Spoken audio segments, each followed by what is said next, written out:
Bekers, salam cerdas untuk siswa-siswi Indonesia. Assalamualaikum warahmatullahi wabarakatuh.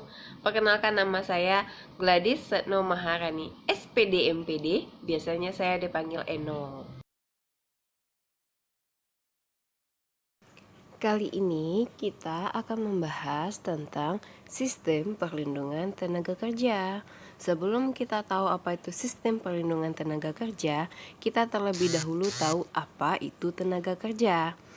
Dalam pasal 1 angka 2 Undang-Undang Nomor 13 Tahun 2003 tentang Ketenagakerjaan disebutkan bahwa tenaga kerja adalah setiap orang yang mampu melakukan pekerjaan baik di dalam maupun di luar hubungan kerja guna menghasilkan barang atau jasa untuk memenuhi kebutuhan sendiri maupun masyarakat.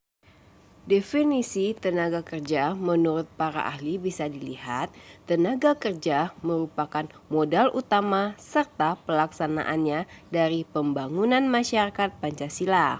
Tujuan terpenting dari pembangunan masyarakat tersebut adalah kesejahteraan rakyat, termasuk tenaga kerja.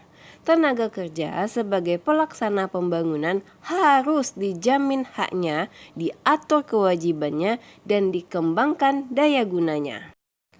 Bentuk perlindungan tenaga kerja di Indonesia yang wajib dilaksanakan oleh setiap pengusaha atau perusahaan yang mempekerjakan orang untuk bekerja pada perusahaan tersebut harus sangat diperhatikan, yaitu mengenai pemeliharaan dan peningkatan kesejahteraan dimaksud diselenggarakan dalam bentuk jaminan sosial tenaga kerja yang bersifat umum untuk dilaksanakan atau bersifat dasar dengan berasaskan usaha bersama, kekeluargaan, dan kegotong royongan sebagaimana yang tercantum dalam jiwa dan semangat Pancasila dan Undang-Undang NKRI tahun 1945.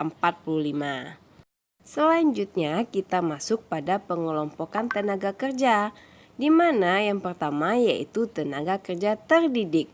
Tenaga kerja terdidik adalah tenaga kerja yang harus menyelesaikan pendidikan terlebih dahulu sebelum memasuki tenaga kerja. Contohnya seperti apa? Tenaga kerja terdidik ini adalah seperti guru, dosen, angkutan, pengacara, arkeolog, polisi, ilmuwan, dan dokter.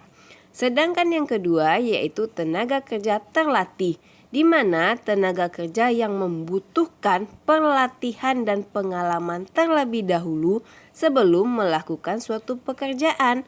Contohnya seperti supir, masinis, montir, tukang las, juru masak, dan tukang ledeng.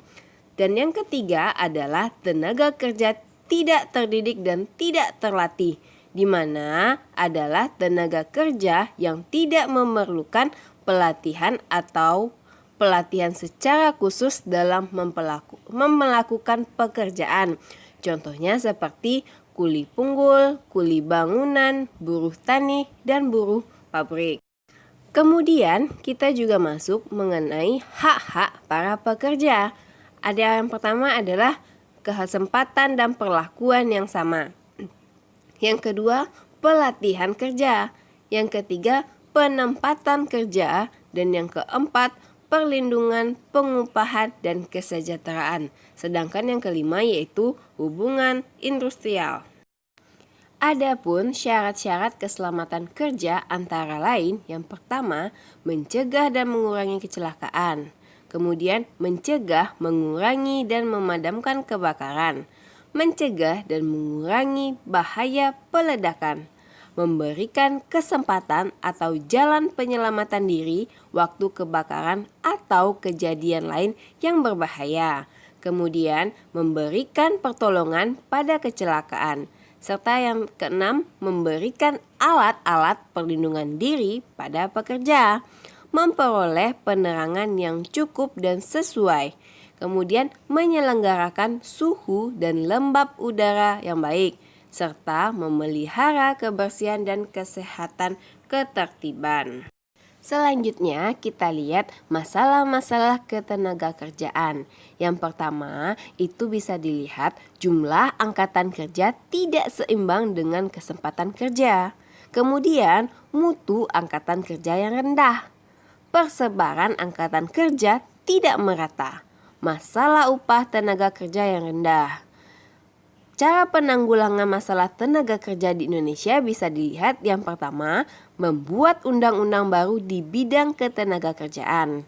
Kemudian perbaikan dalam pendidikan, serta perluasan lapangan pekerjaan. Oke, cukup sekian dulu materi kita hari ini. Mohon maaf apabila ada salah kata. Assalamualaikum.